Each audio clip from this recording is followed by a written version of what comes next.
सुप्रभात बच्चों, प्यारे बच्चों। आज हम बाल राम कथा छठी कक्षा की जो पुस्तक है उसके पाठ नंबर 4 राम का वनगमन पढ़ेंगे।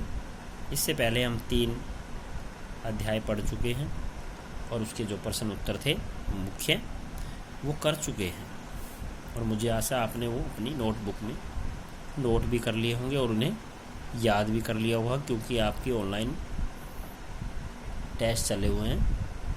उनमें इन्हीं पाठों में से प्रश्न उत्तर पूछे जाएंगे, तो आप इन्हें साथ साथ में नोट भी किया करो और साथ में याद भी किया करो। तो प्यारे बच्चों, राम का वनगमन पाठ नंबर 4 बाल राम कथा छठी कक्षा। इसमें राम को 14 वर्ष का जो वनवास हुआ था और भरत का राज्याभिषेक हुआ था, उसी के बारे में है। तो देखते हैं क्या इसमें बच्चों, इसे ध्यान से सुनना। राम का वनगमन। कोप भवन के घटनाक्रम की जानकारी बाहर किसी को नहीं थी। यद्यपि सभी सारी रात जागे थे कि कई अपनी जिद पर अड़ी हुई। राजा दशरथ उन्हें समझाते हुए, नगरवासी राज्याभिषेक की तैयारी करते हुए, गुरु वशिष्ठ की आंखों में भी नींद नहीं थी। आखिर राम का अभिषेक था। दिन चढ़ने के साथ चहल पहल और बढ़ गई। हर व्यक्ति शुभ घड़ी की प्रतीक्षा में थे। महामंत्री सुमंत्र कुछ असहज थे। महर्षि के पास आए। दोनों ने महाराज के बारे में चर्चा की। पिछली शाम से किसी ने महाराज को नहीं देखा था। कुछ लोगों के लिए इसका कारण आयोजन की व्यवस्था थी। महर्षि ने सुमंत्र को राजभवन भेजा। समय तेजी से बीत रहा था। शुभ घड़ी निकट आ रही थी। सारी तैयारियां हो चुकी थी, केवल महाराज का आना शेष था। सुमंत्र तत्काल राजभवन पहुंचे। कई ने महल की सीढ़ियां चढ़ते हुए सुमंत्र को एक अनजान डर के घेर लिया। अंदर पहुंचे, देखा कि महाराज पलंग पर पड़े, बीमार, दीनहीन। सुमंत्र का मन भांपते हुए कि कई ने कहा, चिंता की कोई बात नहीं है मंत्रीवर, महाराज राज्याभिषेक के उत्साह में रात भर जागे हैं। वे बाहर निकलने से पूर्व राम से बात करना चाहते हैं। कैसी बात? सुमंत्र ने पूछा। मैं नहीं जानती, अपने मन की बात वे राम को ही बताएंगे। आप उन्हें बुला लाइए। दशरथ ने बहुत क्षीण स्वर से राम को बुलाने की आज्ञा दी। सुमंत्र के मन में कई तरह की आशंकाएं थी, पर वे उन्हें टालते रहे। राम के निवास के बाहर भारी भीड़ थी। लक्ष्मण भी वहीं थे। भवन को सजाया गया था। उसकी चमक दमक देखने योग्य थी। सुमंत्र को देखकर कोलाहल बढ़ गया। लोगों के लिए यह एक संकेत था राज्याभिषेक के लिए राम को आमंत्रित करने का। सुमंत्र ने कहा, राजकुमार, महाराज ने आपको बुलाया है, आप मेरे साथ चले। कुछ ही पल में राम वहां पहुंच गए। लक्ष्मण साथ थे। दोनों भाई विस्मित थे। वे राजसी वस्त्रों में थे। सजे धजे लोग जय जयकार करने लगे। पुष्प वर्षा होने लगी। राजकुमार समझ नहीं पा रहे थे कि महाराज ने उन्हें अचानक क्यों बुलाया। लोग समझ रहे थे कि राम राज्याभिषेक के लिए जा रहे हैं। महल में पहुंचकर राम ने पिता को प्रणाम किया। फिर माता कैकेयी को। राम को देखने के राजा दशरथ बेसुध हो गए। उनके मुंह से एक हल्की सी आवाज़ निकली, राम। उन्हें होश आया, तब भी वे कुछ बोल नहीं सके। थोड़ी देर तक चुप्पी रही, असहज सन्नाटा। कोई कुछ नहीं बोला। तो राम ने पिता से पूछा, क्या मुझसे कोई अपराध हुआ है? कोई कुछ बोलता क्यों नहीं? आप ही बताइए माते। महाराज दशरथ ने मुझे एक बार 2 वरदान दिए थे। मैंने कल रात वही दोनों वर मांगे जिससे वे पीछे हट रहे हैं। यह शास्त्र समस्त नहीं है, रघुकुल की नीति के विरुद्ध है। कि कई ने बोलना ही जारी रखा। मैं चाहती हूँ कि राज्याभिषेक भरत का हो और तुम 14 वर्ष वन में रहो। महाराज यही बात तुमसे नहीं कह पा रहे थे। राम संयत रहे। उन्होंने दृढ़ता से कहा, पिता का वचन अवश्य पूरा होगा। भरत को राजगद्दी ही दी जाए। मैं आज ही वन चला जाऊंगा। राम की शांत और सदी हुई वाणी सुनकर कैकेयी के चेहरे पर प्रसन्नता छा गई। उनकी मनोकामना पूर्ण हुई। राजा दशरथ चुपचाप सब कुछ देख रहे थे। सपंदहीन कैकई की ओर देखते हुए उनके मुंह से बस एक शब्द निकला, धिक्कार। कैकई के महल से निकलकर राम सीधे अपनी माँ के पास गए। उन्होंने माता कौशल्या को कैकई भवन का विवरण दिया और अपना निर्णय सुनाया। राम वन जाएंगे। कौशल्या यह सुनकर शुद्ध हो बैठी। लक्ष्मण अब तक शांत थे पर क्रोध से भरे हुए।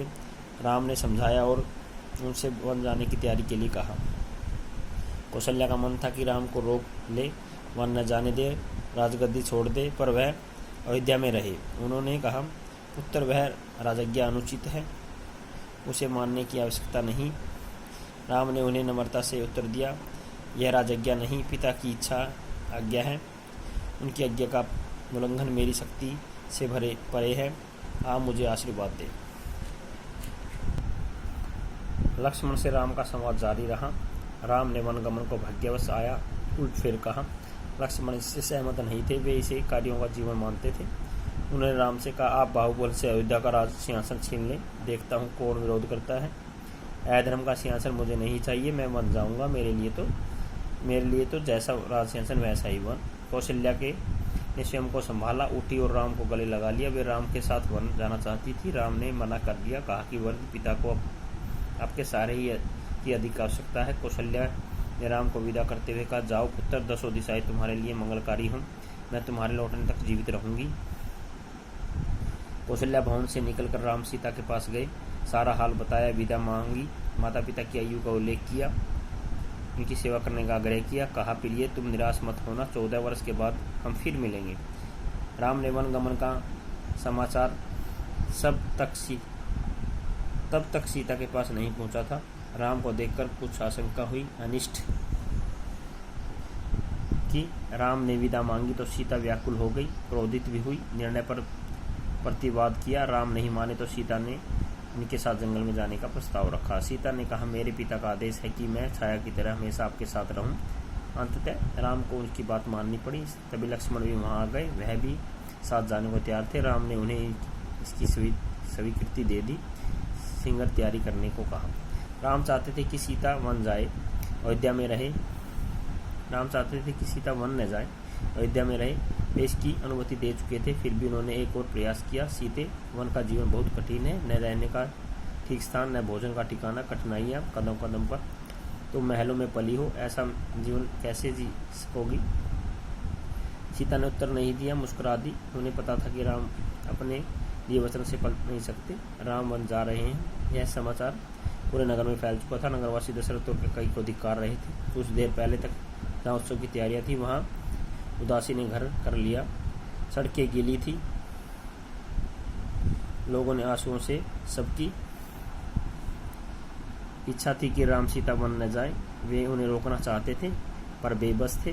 राम और सीता लक्ष्मण जंगल जाने से पहले सीता का आशीर्वाद लेने गए। महाराज दशरथ से कहा रहे थे। तीनों रानियां वहीं थी, मंत्री आसपास थे। मंत्रीगण रानी कैकई को अब भी समझा रहे थे। क्षुब्ध थे पर तर्क का साथ नहीं छोड़ना चाहते थे। ज्ञान, दर्शन, नीति, रीति, परंपरा सबका हवाला दिया। कैकई अड़ी रही।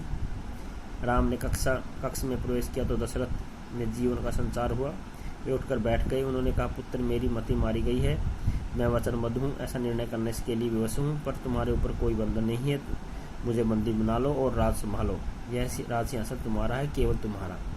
पिता के वचनों ने राम को झकझोर दिया। वे दुखी हो गए पर उन्होंने नीति का साथ नहीं छोड़ा। आंतरिक पीड़ा आपको ऐसा कहने पर विवश कर रही है। मुझे राज्य का लोभ नहीं है, मैं ऐसा नहीं कर सकता। आप हमें आशीर्वाद देकर विदा करें। विदाई का दुख सहन करना कठिन है, इसे और न बढ़ाएं। इसी बीच रानी कैकई ने राम, लक्ष्मण और सीता को वल्कल वस्त्र दिए। राम ने राशि वस्त्र उतार दिए, तपस्वियों के वस्त्र पहने। सीता को तपस्विनी के वेश में वे देखना सबसे अधिक दुखदायी था। महर्षि वशिष्ठ अब शांत थे। उन्हें क्रोध आ गया। उन्होंने कहा, सीता वन जाएगी तो सब अयोध्यावासी उनके साथ जाएंगे। भरत सुनी अयोध्या पर राज करेंगे। यहाँ कोई नहीं होगा, पशु पक्षी भी नहीं। एक बार फिर राम ने सबकी अनुमति मांगी। आगे आगे राम, उनके पीछे सीता, उनके पीछे लक्ष्मण। महल के ठीक बाहर मंत्री सुमंत्र रथ लेकर खड़े थे। रथ पर चढ़कर राम ने कहा, महामंत्री रथ तेज चलाएं। नगरवासी रथ के पीछे दौड़े। राजा दशरथ और माता कौशल्या भी पीछे पीछे गए। सब रो रहे थे, सबकी आंखों में आंसू थे। पुरुष, महिलाएं, बूढ़े, जवान, बच्चे मीलों तक नंगे पांव दौड़ते रहे। राम यह दृश्य देखकर विचलित हो गए, भावुक भी। उनसे यह देखा नहीं जा रहा था। उन्होंने सुमंत्र से रथ को और गति से हाँकने को कहा ताकि लोग हार जाएं, थककर पीछे छूट जाएं, घर लौट जाएं।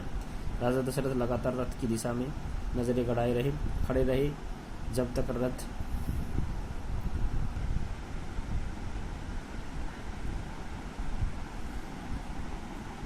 रथ आंखों से ओझल नहीं हो गया।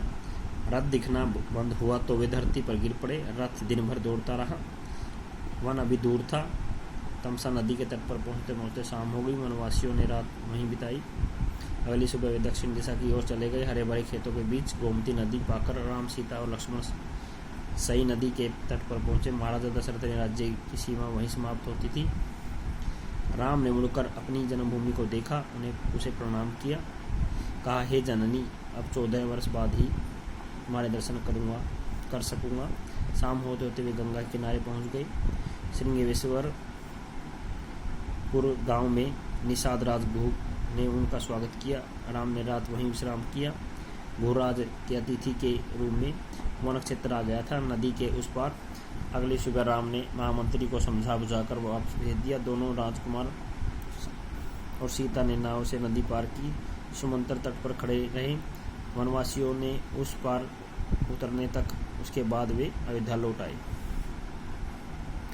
सुमंत्र का खाली रथ अयोध्या पहुंचा तो लोगों ने उसे घेर लिया। वे राम के बारे में जानना चाहते थे। सुमंत्र बिना कुछ बोले सीधे राजभवन गए। राजा दशरथ कौशल्या भवन में थे, बेचैन सुमंत्र की प्रतीक्षा में। उन्होंने कहा, महामंत्री, राम कहाँ है? सीता कैसी है? लक्ष्मण का क्या समाचार है? वे कहाँ रहते हैं? क्या खाते हैं? सुमंत्र की आंखों में आंसू थे। उन्होंने एक एक कर महाराज के सभी प्रश्नों का उत्तर दिया। सुमंत्र को पता था कि दशरथ को इस उत्तरों से संतोष नहीं होगा।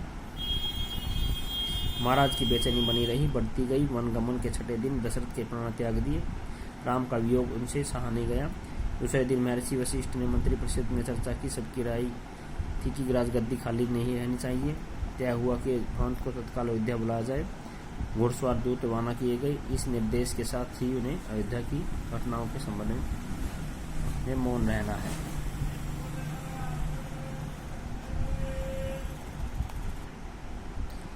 तो प्यारे बच्चों, लेसन यहीं पे समाप्त होता है। और मुझे आशा है आपने इसे ध्यान से सुना होगा। तो आपका बहुत बहुत धन्यवाद।